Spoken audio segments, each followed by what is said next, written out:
وہ یہ فرما رہے تھے جانے سے پہلے کہ ٹیکس کلیکشن، ریونیو کلیکشن ہمارا بڑا مسئلہ نہیں ہے، حالانکہ مسئلہ ضرور ہے جو ڈسکس ہوگا وہاں پر، لیکن سب سے بڑا مسئلہ تھا ہمارا انرجی سیکٹر. لیکن وہاں پر جانے کے بعد پتہ چلا کہ جی آئی ایم ایف کا مطالبہ ہے کہ آپ نے ٹیکس ریونیو کو بھی بڑھانا ہے.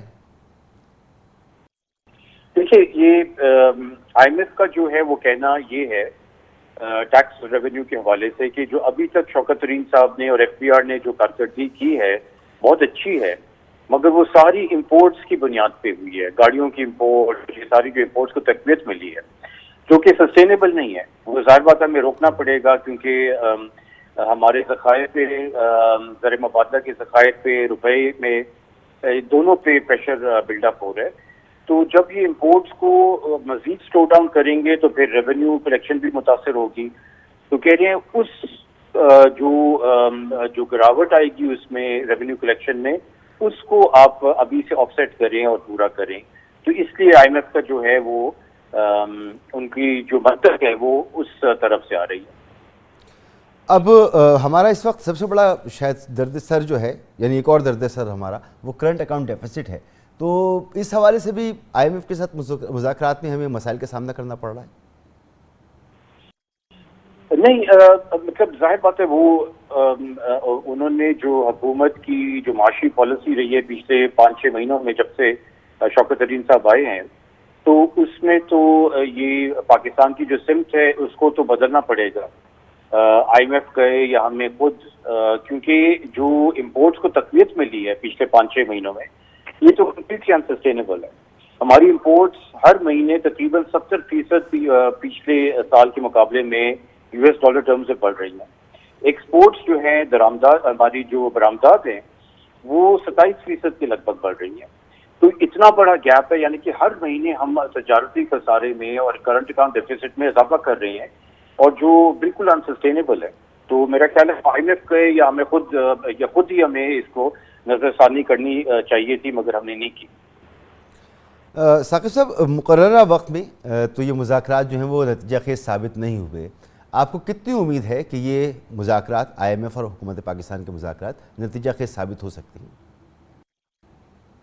فی الحال تو نہیں ہے جی. یہ وزارت خزانہ کی طرف سے جو اسٹیٹمنٹ آیا ہے اس میں بھی بڑا مطلب صاف ہے کہ انہوں نے تو صرف کہا ہے کہ یہ کسی سٹیج پہ جا کے کامیاب ہوں گے.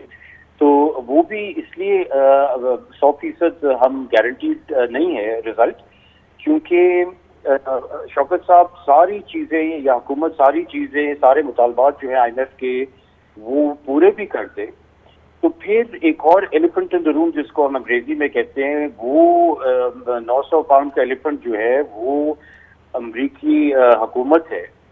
کیونکہ آپ کو پتہ ہے امریکی حکومت کا جو آئی ایم ایف کی بورڈ کے اوپر بہت کنٹرول یا انفلوئنس ہے، اور پاکستان کے ساتھ کیا تعلقات وہ رکھنا چاہتے ہیں اس کا جو ایک مینیفیسٹیشن ہوگی وہ آئی ایم ایف پروگرام یا ان مذاکرات کی سکسیس میں بھی ہوگی. اگر وہ اچھے تعلقات رکھنا چاہتے ہیں، برقرار رکھنا چاہتے ہیں، تو شاید یہ آئی ایم ایف پروگرام، یہ مذاکرات جو ہے کامیاب ہو جائیں. اگر وہ ہمیں مزید تکلیف دینا چاہتے ہیں تو یہ پھر میرا خیال ہے آئی ایم ایف کے ساتھ ہماری بات نہیں بنے گی. جی، اور یہ اس مذاکرات کے نتیجے میں ہمیں $1 ارب کی جو قسط ملنی ہے، یہ بڑا معاملہ نہیں ہے. معاملہ یہ ہے کہ ہمیں ان کی امبریلا چاہیے اور ہمیں اپنے جو قرضے ہیں وہ واپس کرنے ہیں. تو ہمیں باقی ڈونرز جو ہیں ان کو اپنی طرف متوجہ کرنا ہے اور ان کے ساتھ بات چیت کرنی ہے. یہ مذاکرات اگر ناکام ہوتے ہیں تو پاکستان کو کن مسائل کا سامنا کرنا پڑے گا؟ دیکھیے، سب سے پہلے جو مسئلہ پاکستان کو درپیش ہوگا وہ یہ ہے کہ ہماری، جیسے آپ نے بالکل درست کہا، ہماری جو ایکسٹرنل فائنانسنگ نیڈز ہیں یہ خساروں کو پورا کرنے کے لیے، اور جو ڈیٹ سروسنگ ہر ماہ ہوتی ہے تو اس کو پورا کرنے کے لیے ہمیں جو مارکیٹ سے بورو کرنا پڑتا ہے. شارٹ ٹرم بوروئنگ بھی ہوتی ہے، یورو بانڈز کے ذریعے بھی ہوتی ہے، سکوک کے ذریعے بھی ہوتی ہے. جب آئی ایم ایف پروگرام نہیں ہوتا ہے یا I M F programme derail ہوتا ہے تو مارکیٹس جو ہیں یا تو آپ کو وہ پیسہ نہیں فراہم کرتی ہیں یا پھر اس کی شرائط بڑھا دیتی ہیں اور اس کا اس کی جو انٹرسٹ ریٹ ہے وہ بہت بڑھ جاتا ہے. تو پاکستان کو ڈیفینیٹلی یہ پہلی جو مشکل سامنے آئے گی وہ اسی صورت میں آئے گی. اور اس صورت میں عوام کو کیا برداشت کرنا پڑے گا؟ دیکھیے اب یہ تو ظاہر بات ہے، دوسرا اس کا پہلو یہ ہے کہ اگر IMF کے ساتھ مذاکرات کامیاب ہو جاتے ہیں تو مزید بوجھ پڑے گا، اس میں تو کوئی شک نہیں ہے۔ آلریڈی شوکت ترین صاحب نے بجلی کے نرخ اور یہ ساری چیزیں، ٹیکس کی معاملات بھی وہ اگری کر لی ہیں، مگر یہاں رکے کی بات نہیں۔ میرا خیال ہے IMF کا رویہ اور سخت ہو گیا ہے بنسبت مارچ پہ، اور یہ کافی حد تک افغانستان کی جو صورتحال ہے اس سے یہ لنک میں کروں گا۔ تو میرا خیال ہے یہ پہلا ایک راؤنڈ ہوگا، اس کے بعد مزید منی بجٹ جو ہے IMF ایکسپیکٹ کرے گی پاکستان کی گورنمنٹ سے۔ اچھا، اس دوران ایک اور اہم چیز یہ ہوئی کہ جب وزیر خزانہ یہاں سے تشریف لے گئے تھے تو اس وقت وہ وزیر خزانہ تھے، اسی دوران ان کے جو آرڈیننس کے ذریعے وزیر خزانہ بنے تھے مدت پوری ہو گئی، پھر ان کا نوٹیفیکیشن جاری ہوا مشیر خزانہ کا۔ یہ بھی اس طرح کے ہائی لیول مذاکرات میں ایک امبیرسنگ سچویشن ہوتی ہے؟ بالکل جی، یہ شوکت ترین صاحب کا جو نیگوشیٹنگ ہینڈ ہے، دیکھیں نا، یہ تو حکومت کی نااہلی ہے سیدھی سیدھی کہ آپ کو پتا تھا کہ IMF کے ساتھ یہ بڑے امپورٹنٹ مذاکرات ہونے ہیں، کب ہونے ہیں، یہ سپٹمبر کی ڈیٹ سب کو پتا تھی، اور آپ پتہ نہیں کن چکروں میں تھے کہ یہ ان کو منتخب نہیں کر سکے اور ان کو وزیر خزانہ نہیں بنا سکے۔ جب تک کہ واشنگٹن میں جا کے ادھر بیٹھے نہیں، اس وقت تک کسی کو نہیں پتا، نہ ان کو نہ ان کے سامنے والوں کو، کہ یہ وزیر خزانہ ہے، رہیں گے یا نہیں رہیں گے اگلے ہفتے تک۔ تو میرا خیال ہے یہ گورنمنٹ کی بہت ساری ایسی کوتاہیاں ہیں پچھلے 3 سال میں جو اوائڈیبل تھی اور سیلف انفلکٹڈ تھی، اس میں سے یہ بھی ایک ہے۔ سر، اگر یہ مذاکرات جو ہیں خدا نخواستہ، جیسے کہ آپ بھی امکان ظاہر کر رہے ہیں کہ مشکل ہے کہ یہ کامیاب ہو پائیں، اگر یہ ناکام ہو جاتے ہیں تو پھر پاکستان کے پاس آلٹرنیٹ کیا ہے؟ کیونکہ پاکستان کو اپنی نیڈز تو پوری کرنی ہے، آلٹرنیٹ کیا ہے پاکستان کے پاس؟ دیکھیں، یہ میرے خیال میں جو ہمارے پاس آلٹرنیٹ ہے وہ پہلے ہی شوکت صاحب کو ریلائز کر لینا چاہیے تھا کہ ان کی پالیسیز کا کیا نقصان ہو رہا ہے۔ آلٹرنیٹ یہ ہے کہ ہمیں اگلے 1 سال کے لیے گروتھ کو سیکریفائز کرنا پڑے گا، وہ گروتھ کو جو امپورٹس کو تقویت دے رہی ہے، اور اس گروتھ کی طرف جائیں۔ زراعت ہے، IT ایکسپورٹس ہے، ہمارے ایکسپورٹ سیکٹر ہے، ان کو پش کریں جو برآمدات کی بیسس پہ ہمیں گروتھ دیتی ہیں۔ تو یہ جو گاڑیوں اور SUVs ہماری ہم نے جو پالیسی اپنائی ہوئی ہے، جس کی وجہ سے دھڑا دھڑ ہر مہینے نئی قسم کی پاکستان میں SUVs آ رہی ہیں اور لگژری وہیکلز آ رہی ہیں، یہ بالکل ہی میرا خیال قسم کی پالیسی تھی، اور یہ اس سے جتنی جلد ہم چھٹکارا حاصل کریں ہمارے لیے بہتر ہے۔ ٹھیک سر، یہ ایکسچینج ریٹ جب تک بہتر ہمارا نہیں ہوتا، قوت خرید نہیں بڑھتی، ایک عام آدمی کو جو ہے وہ مشکلات کا سامنا کرنا پڑے گا۔ اب اگر یہ مذاکرات نہیں ہوتے اور باہر سے پیسہ نہیں آتا تو کیا کچھ کیا جا سکتا ہے ایکسچینج ریٹ کو بہتر کرنے کے لیے؟ میرا خیال ہے پہلی بات ہے، جیسے میں نے کہا کہ اگر آپ امپورٹس کو ریکیلیبریٹ کر دیں، اور جو نان اسینشیل امپورٹس آ رہی ہیں پاکستان میں ان کو آپ بالکل بند کر دیں، تو آپ کو ظاہر بات ہے وہاں سے ایک گنجائش ملے گی۔ عام بندے کے لیے فائدہ یہ ہوگا اگر IMF کے پاس نہیں جا سکتے ہیں یا ان کے ساتھ مذاکرات جو ہے کامیاب نہیں ہوتے ہیں، تو کم از کم پھر شوکت صاحب کے پاس یہ آپشن ہوگا کہ وہ سبسڈی کی مد میں اضافہ کر سکیں، اور یہ جو پیچھے سے جو بین الاقوامی جو خام تیل کی قیمتیں بڑھ رہی ہیں اور اس کی وجہ سے پریشر آ رہا ہے افراد زر کے اوپر پاکستان میں، وہ کچھ حد تک جو ہے اس کو سلو ڈاؤن کر سکتے ہیں، تو ان کی جو پالیسی سپیس ہے وہ بڑھ جاتی ہے شوکت صاحب کی۔ بہت بہت شکریہ جناب ثاقب شیرانی صاحب، ماہر معاشی امور ہمارے ساتھ موجود تھے۔ گفتگو آپ نے سنی، یہاں پر بریک لیں گے اور بریک کے بعد بات کریں گے وزیر خزانہ شوکت ترین گئے تو وزیر خزانہ کی حیثیت سے تھے امریکہ، لیکن جب واپس آئیں گے تو وہ مشیر خزانہ بن کے واپس آئیں گے۔ حکومت کا پلان تھا کہ 6 ماہ کے عرصے میں انہیں سینیٹر منتخب کرا کر وزیر خزانہ ہی بنایا جائے گا، رکھا جائے گا، لیکن یہ پلان ناکام ہو گیا۔ اس سے بات کرتے ہیں ایک بریک کے بعد۔ وزیر اعظم عمران خان کو معاشی چیلنجز کے ساتھ ساتھ معاشی ٹیم کے سربراہ شوکت ترین کو سینیٹر منتخب کرانے کا معاملہ بھی درپیش ہے۔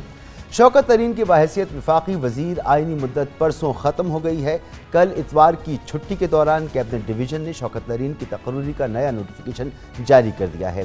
نوٹیفیکیشن کے مطابق شوکت ترین کو وزیر اعظم کا مشیر خزانہ اور ریونیو مقرر کیا گیا ہے اور ان کا درجہ وفاقی وزیر کے برابر ہوگا۔ شوکت ترین پی ٹی آئی کے 3 سالہ دور حکومت میں چوتھے وزیر خزانہ تھے۔ ان سے پہلے اسد عمر، ڈاکٹر عبدالحفیظ شیخ اور مختصر عرصے کے لیے حماد اظہر بھی وزارت خزانہ سنبھال چکے ہیں۔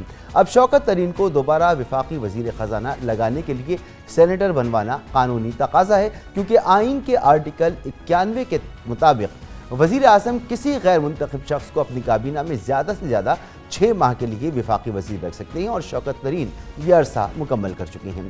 شوکت ترین کہتے ہیں کہ حکومت انہیں خیبر پختونخوا سے سینیٹر منتخب کرائے گی۔ بات صرف اتنی ہے، انہوں نے کئی دفعہ اعلان کر دیا کہ شوکت کو ہم نے سینیٹر بنانا ہے۔ پہلے ان کا خیال تھا کہ لاہور سے کریں گے، لیکن وہ آپ کو معلوم ہے وہ چیلنج ہو چکی ہے۔ ابھی وہ ظاہر ہے ابھی مجھے وہ ایڈوائزر بنائیں گے، لیکن ابھی آئی تھنک انہوں نے پروسیس شروع کر دیا ہے، کے پی سے سینیٹر بنائیں گے مجھے۔ جی، اس سے پہلے بھی متعدد بار شوکت ترین یہ بات کہہ چکے ہیں کہ انہیں وزیر اعظم پر بھرپور اعتماد ہے، اور وزیر اعظم انہیں سینیٹر منتخب کروا کر وفاقی وزیر خزانہ تعینات کریں گے۔ ان کو یہ سمجھ آنی چاہیے کہ یہ فائنانس منسٹر کم از کم تنخواہ بھی نہیں لیتا اور اپنے گھر پہ رہتا ہے اور اپنی جیپ استعمال کرتا ہے، تو یہ کرائے کا نہیں ہے، پہلی بات۔ دوسرا، یہ پہلے بھی فائنانس منسٹر رہ چکا ہے اور اس کے بعد وہ اس وقت سینیٹر بھی تھا، اور اس وقت بھی سینٹ کے لیے جو کوشش ہو رہی ہے، تو ان کو صرف اتنا میں یقین دلانا چاہتا ہوں کہ this finance minister is not going anywhere. Shaukat Tarin sahab, آپ کے پاس دن ہی نہیں رہ گئے۔ میرے پرائم منسٹر نے مجھے کہا ہے کہ آپ کو میں نے سینیٹر بنانا ہے، اور ان کے پاس ایک پلان ہوگا، and I trust my prime minister, I am not going anywhere, I can tell you that. ملک کی موجودہ صورتحال میں شوکت ترین کا بروقت سینیٹر منتخب ہونا اس لیے ضروری ہے کہ معاشی پالیسیوں کا تسلسل برقرار رہے، جبکہ کاروباری معاملات اور مارکیٹ میں استحکام برقرار رہے۔ اس وقت مشیر خزانہ کی حیثیت سے شوکت ترین بہت سارے اختیارات سے محروم ہو چکے ہیں۔ اسلام آباد ہائی کورٹ کے ایک حالیہ فیصلے کے تحت بطور مشیر خزانہ وہ کابینہ کمیٹیوں کے اہم اجلاسوں کی صدارت نہیں کر سکتے۔ شوکت ترین بطور وفاقی وزیر خزانہ کابینہ کی نجکاری کمیٹی، اقتصادی رابطہ کمیٹی، کمیٹی برائے سرکاری ملکیتی اداروں کے چیئرمین میں ہیں، اور بطور وفاقی وزیر خزانہ شوکت ترین اقتصادی کونسل کی ایگزیکٹو کمیٹی کے بھی چیئرمین تھے۔ اب بطور مشیر خزانہ شوکت ترین اقتصادی رابطہ کمیٹی اور ایکنک سمیت مختلف کمیٹیوں کی سربراہی نہیں کر سکیں گے۔ حکومت نے شوکت ترین کو پنجاب سے مسلم لیگ نون کے سینیٹر اسحاق ڈار کو ڈی سیٹ کرا کے ان کی نشست پر سینیٹر منتخب کرانے کی حکمت عملی بنائی تھی، اور وفاقی وزیر اطلاعات فواد چودھری اس حوالے سے بہت مطمئن بھی تھے۔ جو ہم قانون لے کے آئے ہیں جس کے تحت اگر کوئی سینیٹر 60 دن کی مدت تک حلف نہیں اٹھاتا تو اس کی نشست خالی تصور کی جائے گی۔ اس میں جو اسحاق ڈار صاحب کا مدت ہے وہ 13 اکتوبر کو مکمل ہو جائے گی۔ اس کے بعد ہم درخواست کریں گے سینٹ کے چیئرمین سے کہ ان کی نشست کو خالی قرار دے کے اس کے اوپر جو ہے وہ الیکشن کروایا جائے، جو آئینی اور قانونی طریقہ ہے۔ اور وہاں پہ ہم نے جو فیصلہ ہمارا یہی ہے کہ شوکت ترین صاحب جو ہیں وہ لاہور سے الیکشن لڑیں گے، اور انشاءاللہ تعالی بھاری اکثریت سے وہ سینٹ کے ممبر منتخب ہوں گے، اور ان دا مین ٹائم وہ بحیثیت ایڈوائزر اپنی ذمہ داریاں جاری رکھیں گے۔ یقیناً اسحاق ڈار نے 2018 میں سینیٹر منتخب ہونے کے بعد سے حلف نہیں اٹھایا ہے۔ صدارتی آرڈیننس کے تحت ایسے ممبران کو حلف اٹھانے کے لیے 40 دن کا وقت دیا گیا ہے، لیکن اسحاق ڈار نے 2 ہفتے قبل ہی الیکشن کمیشن آف پاکستان کو یہ آگاہ کر دیا تھا کہ 40 دن کے اندر حلف اٹھانے کی قطعاً ان پر لاگو نہیں ہوتی، کیونکہ ان کی کامیابی کا نوٹیفیکیشن سپریم کورٹ نے معطل کر رکھا ہے۔ ان کا کہنا ہے کہ جیسے ہی عدالت نے ان کی ممبرشپ بحال کی، وہ حلف اٹھانے کے لیے پاکستان آ جائیں گے۔ خیال رہے کہ سابق وفاقی وزیر خزانہ ڈاکٹر عبدالحفیظ شیخ کو بھی حکومت بروقت سینیٹر منتخب نہیں کرا سکی تھی، اور پھر بڑھتی مہنگائی کی وجہ سے بطور مشیر خزانہ ہی ان سے استعفیٰ لے لیا گیا تھا۔ اس تمام صورتحال پر جو اس وقت موجود ہے بات کریں گے فاروق حبیب صاحب، وزیر مملکت اطلاعات و نشریات ہمارے ساتھ موجود ہیں۔ بہت بہت شکریہ فاروق حبیب صاحب وقت دینے کے لیے۔ شوکت ترین صاحب IMF مذاکرات کے لیے جب گئے تو وہ وزیر خزانہ کی حیثیت سے گئے تھے، اب جب ان کی واپسی ہوگی تو مشیر خزانہ کی حیثیت سے ہوگی۔ آپ کو نہیں لگتا کہ یہ ان کے لیے خود ایک سبکی کا سامنا ان کو کرنا پڑا، اور یہ پاکستان کے لیے بھی ایک امبیرسنگ بات ہے؟ دیکھیں، یہ تو آپ کا آئین میں ہے، قانون کے اندر آپ ان کو جو ہے وہ 6 مہینے کے لیے کسی شخص کو جو ہے جو الیکٹڈ نہیں ہے انہیں آپ فائنانس منسٹر کا جو ہے وہ درجہ فراہم کر سکتے ہیں. وہ ان کی مدت جو ہے وہ پوری ہو گئی اور اس مدت پوری ہونے کے بعد اب وہ بطور مشیر وزارت خزانہ جو ہے وہ اپنا کام جاری رکھے ہوئے ہیں اور اس حوالے سے اب ان کو آگے فیڈرل منسٹر بنانے کے لیے سینٹ سے منتخب کروانا ہے اور اس کس صوبے سے منتخب کروانا ہے اس کا فیصلہ جو ہے وہ پرائم منسٹر صاحب کریں گے ان کی وطن واپسی کے حوالے سے جب وہ واپس آ جائیں گے. ٹھیک ہے، آئین میں تو یہ ساری صورتحال ہے، لیکن شوکت ترین صاحب نے وزیر خزانہ کا عہدہ سنبھالا اس سال 17 اپریل کو. پہلے دن سے حکومت کو معلوم ہونا چاہیے تھا کہ 6 ماہ کی مدت کب مکمل ہوگی. حکومت نے اس حوالے سے تیاری کیوں نہیں کی؟ نہیں دیکھیں، یہ تو الٹیمیٹلی جو ہے اس کے اوپر سینٹ کی کوئی سیٹ جو ہے وہ اس ٹائم ویکنڈ نہیں ہے اور اس حوالے سے جو ایک رائے ہے کہ اسحاق ڈار والی جو ان کی سیٹ ہے انہوں نے اپنا جو ہے حلف نہیں اٹھایا، اس حوالے سے جو ہے وہ قانون بھی آ گیا ہے. سپریم کورٹ کے اندر جو ہے اس حوالے سے ایک سٹے ہے اور وہ سٹے ویکیٹ ہو جاتا ہے تو اس کے بعد ایک ایسی وہاں پر اسحاق ڈار کی عدم موجودگی میں ایک سیٹ ویکنٹ ہوتی ہے جہاں پر الٹیمیٹلی جو ہے وہ الیکشن کمیشن کو جو ہے وہ انتخاب کروانا پڑے گا. وہاں سے بھی جو ہے وہ منتخب ہو سکتے ہیں. اس کے علاوہ بھی جو ہے وہ کوئی ایسی سچویشن پنجاب میں، خیبر پختونخوا میں جہاں پر ہمارے سینیٹرز موجود ہیں، ہماری اکثریت موجود ہے، وہاں پر وہ کریٹ کی جا سکتی ہے ان کو وزیر خزانہ بنانے کے حوالے سے. تو اس کے اوپر جو ہے وہ حکومت فیصلہ کر لے گی. مگر فواز چودھری صاحب ہمارے اسی پروگرام میں آئے اسحاق ڈار صاحب کے حوالے سے کہ ان کی جگہ خالی ہوگی اور پنجاب سے شوکت ترین صاحب کو جو ہے وہ آپ سینیٹر منتخب کرائیں، لیکن کافی مطمئن تھے. لیکن یہاں پر بھی ہم نے دیکھا کہ آپ کا ہوم ورک کمپلیٹ نہیں تھا. نہیں دیکھیں، ہوم ورک کا معاملہ نہیں ہے. معاملہ یہ ہے کہ جہاں پر میں سمجھتا ہوں کہ کوئی قانونی چیز ہو، کوئی درخواست دائر ہوئی ہو، وہاں پر ایک پورا پروسیس ہے، وہ پروسیس پھر آپ کو فالو کرنا پڑتا ہے. اس کے لیے جو ہے اس کی ہیئرنگ کے لیے ہم کوشش کر رہے ہیں کہ سپریم کورٹ کے اندر جو ہے اس کی سماعت ہو.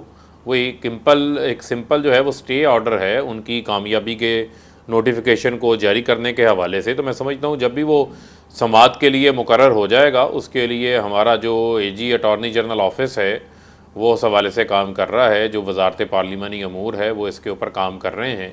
اور جیسے ہی وہ وہاں سے سماعت ہوتی ہے، سٹے ویکیٹ ہوتا ہے تو وہ سیٹ خالی ہو جائے گی اور اس کے بعد جو ہے وہاں پر الیکشن ہوگا. جی، مگر یہ جو صورتحال ہے اس میں صاف نظر آیا کہ حکومت کو معلوم ہی نہیں تھا، نہ وزارت قانون میں، نہ اطلاعات میں، نہ دوسری جگہوں پر. آپ لوگ بات کر رہے تھے کہ اسحاق ڈار کی سیٹ پر آپ انہیں منتخب کرا لیں گے، پوری تو آپ کی تیاری بھی تھی، لیکن پھر اسحاق ڈار نے ہی آ کے بتایا کہ جی وہ اس پابندی میں کی زد میں نہیں آتے کہ انہیں حلف لینا پڑے گا کیونکہ ان کا نوٹیفیکیشن پر اسٹے ہے، سپریم کورٹ کا اسٹے تھا. یہ بات جب انہوں نے بتائی تو حکومت کو پتہ چلی، حکومت کو پتہ نہیں تھی یہ بات.